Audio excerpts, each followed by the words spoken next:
This morning, President Biden poised to come face-to-face with Ukrainian survivors for the first time when he meets with refugees here in Warsaw.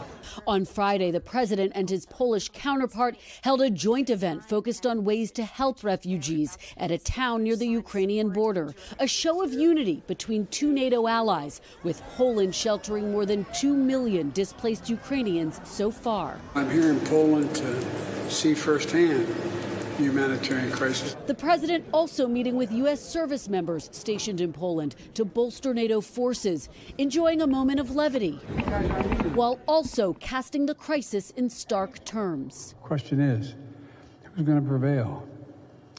Are democracies going to prevail and the values we share, or autocracy is going to prevail? And Mr. Biden, who has insisted he will not send U.S. troops to Ukraine, raised eyebrows when he said this about Ukrainians' resilience to the service members. Look at how they're stepping up.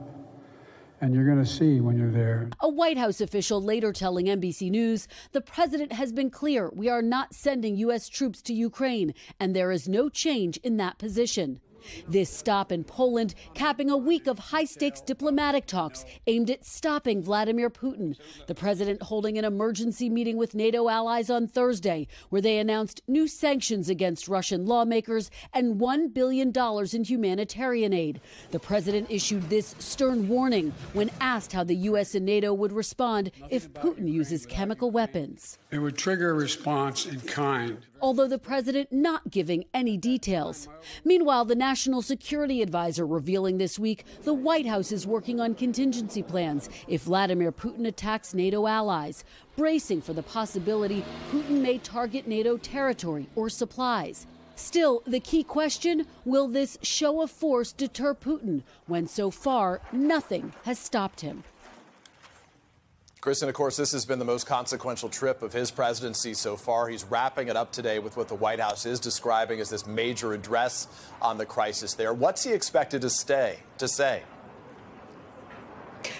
Well, Peter, that's right. This address is really the capstone speech of the president's entire trip, and he's expected to argue the free world opposes Russia's invasion of Ukraine. He will also highlight the unity on display throughout this week on the need to stop Putin. And I think you're also going to hear him again cast this moment in the broader context in which he sees it, a fight for democracy against autocracy. And he's expected to describe the human toll it has taken on Ukrainians, this region, and the wider world. This moment is really a critical test for President Biden. And of course, the question that looms over all of this, Peter, has this trip made any impact in deterring Putin or changing his calculus in any way?